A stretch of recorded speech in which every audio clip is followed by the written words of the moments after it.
खुदावंद का शुक्र करते हैं आज के दिन के लिए जो खुदावंद ने हमें बख्शा है। आज जो मुझे टॉपिक दिया गया तीसरा कलमा, अभी हमने कलमे को सुना कि क्या कहा गया कलमे में।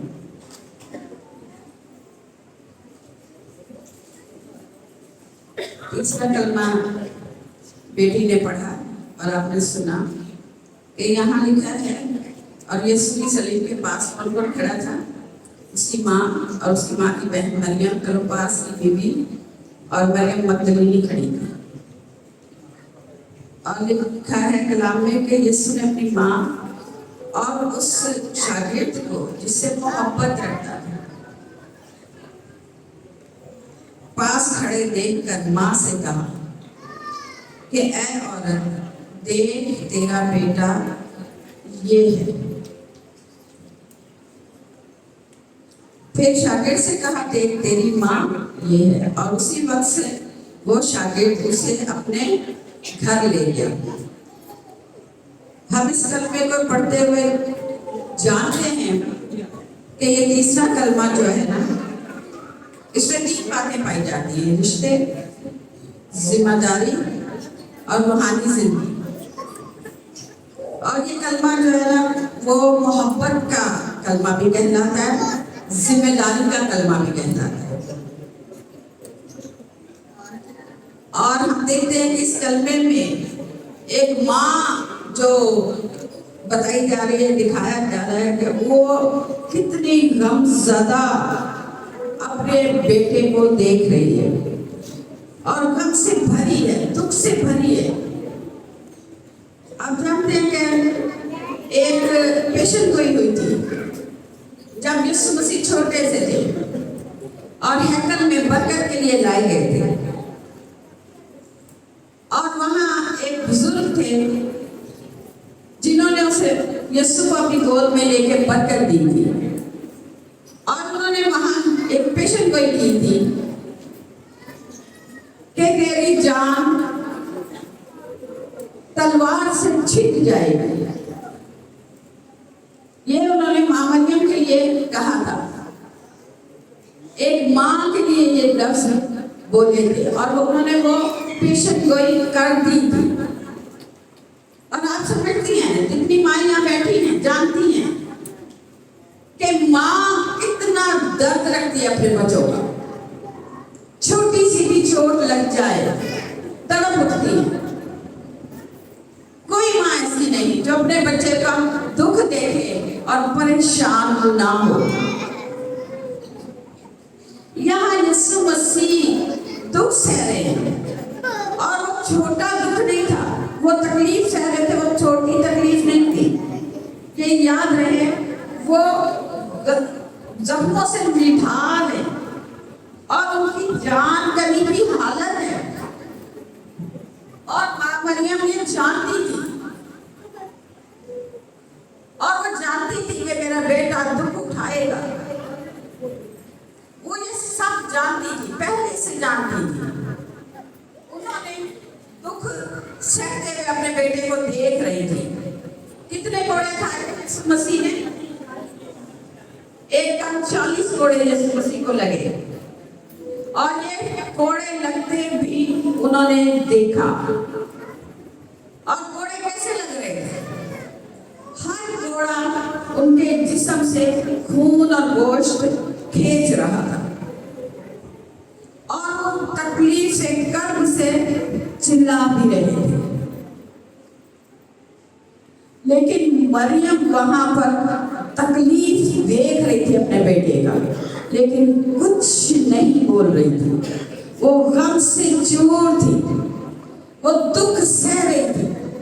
अपना बेटा उसका दर्द में था, लेकिन उतना ही दर्द वो भी सह रही थी। हम देखते हैं कि यहाँ पर बेटे ने जो लफ्ज बोले, बहुत से लोग इसके लिए कहते हैं यीशु मसीह ने कैसे ये एक जुमला कहा कि ऐ औरत। आप जानते हैं कि माँ मरियम के लिए औरत का लफ्ज कितनी बार आया कलाम में?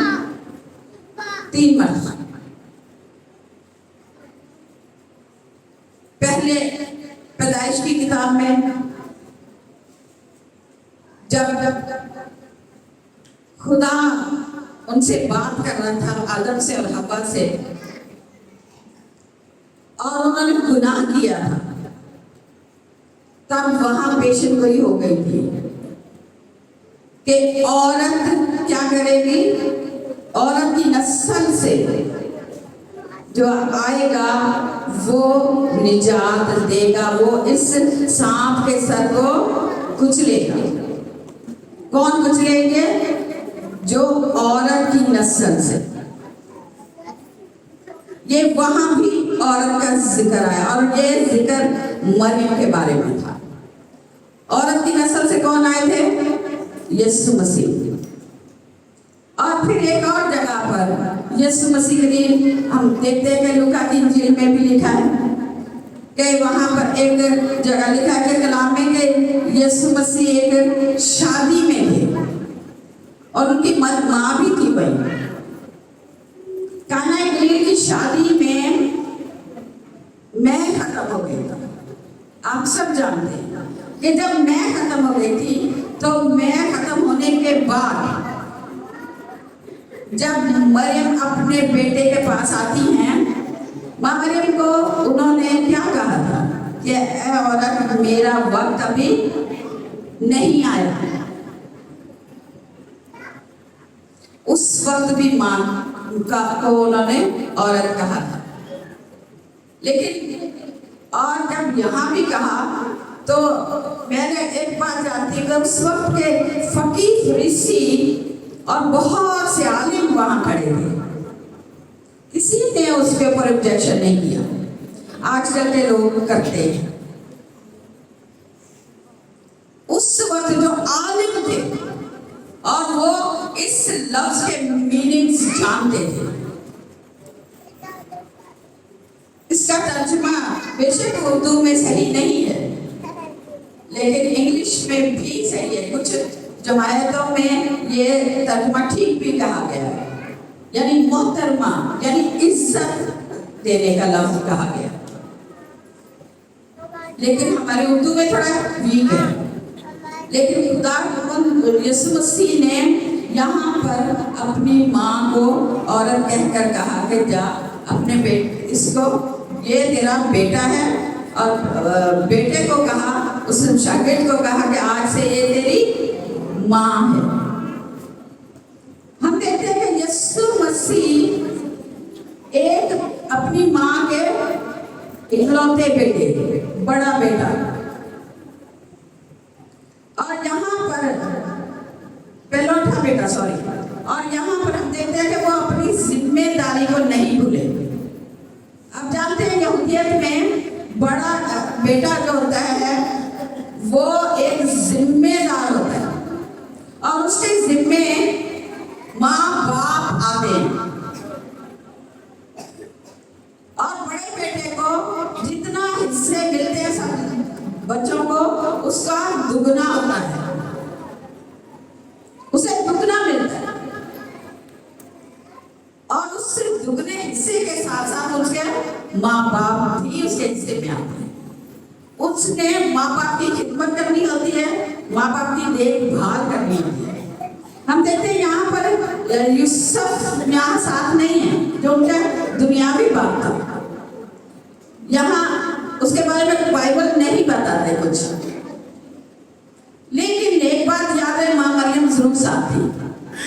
जब उन्होंने नजर की तो माँ मरियम एक कमजोर और दर्द दुख से भरी हुई अपनी माँ को देखा, तो उनको अपनी माँ का एहसास हुआ, और वो समझ गए कि वो तन्हा है,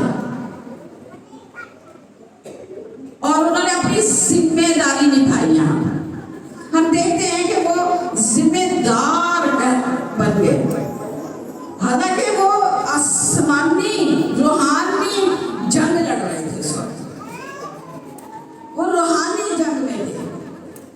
वो एक जो खुदा ने उन्हें काम दिया था, वो उस काम को सरंजाम दे रहे थे,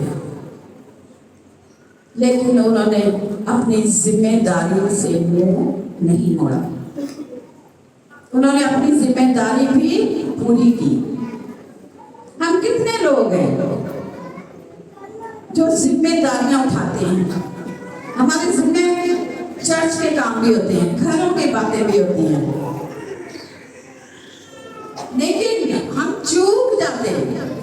बहुत से लोग जिम्मेदारी पूरे तौर पर नहीं निभाते, लेकिन यीशु मसीह ने अपनी जिम्मेदारी को करके दिखाया और हमें सिखाया कि हालात कैसे भी हो, कैसे भी हालात से आप गुजर रहे हैं, लेकिन जो जिम्मेदारी आप लेते हैं उस जिम्मेदारी को निभाना जरूरी है। हालेलुया। हमें जिम्मेदार बनना है। यीशु मसीह ने बेशक वो एक कर्ब से गुजर रहे थे, दुख से गुजर रहे थे, वो उस वक्त जख्मों से चूर थे, वो उस वक्त जानकनी के आलम में थे, उस वक्त उनकी जिंदगी खत्म होने के किनारे पे थी, लेकिन यीशु मसीह ने अपनी जिम्मेदारी नहीं भूली। वो जिम्मेदार बेटा बनकर सामने आए। तो मेरे बच्चों, मेरी बहनों, मेरी बेटियों, मेरे भाइयों, एक बात याद रही कि अगर हम कोई जिम्मेदारी लेते हैं तो हमें भी यीशु की तरह चलना, क्योंकि यीशु मसीह ने अपने चाल चलन से, एक एक बात से हमें बहुत सा सबक दिया है।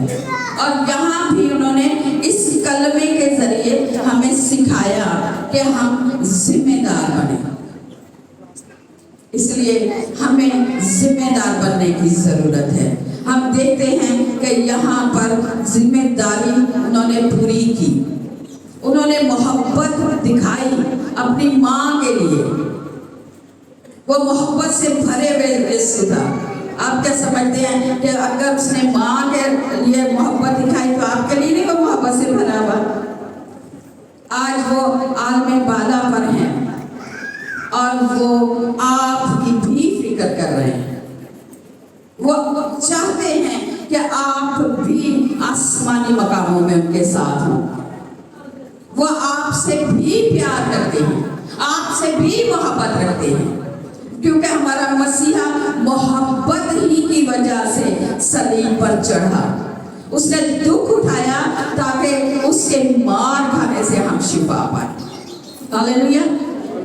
हम अब मिलकर आज इस मकसद के लिए दुआ करेंगे कि खुदावंद हमें भी जिम्मेदार बनाए। हम जो जिम्मा उठाएं, चाहे वो कलीसिया का हो, चाहे वो चर्च का हो, चाहे वो घर का हो, चाहे वो औलाद का हो, बीवी का हो या माँ बाप का हो, हम उसको पूरे तौर पर निभाने वाले हों। आमीन। आइए छोटी सी दुआ करें। खुदावंदों के खुदावंद, हम तेरा शुक्र करते हैं आज इस कलमे के लिए। वो कलमे जो तेरे मुंह से सादिर हो, वो हमारे लिए खुदावंद बाइस से बरकत है। हम तेरा शुक्र करते हैं कि इन कलमों की वजह से हम बरकत पाते हैं। आज का कलमा खुदावंद, बल्कि तमाम कलमात की वजह से खुदावंद तेरे लोग बरकत पे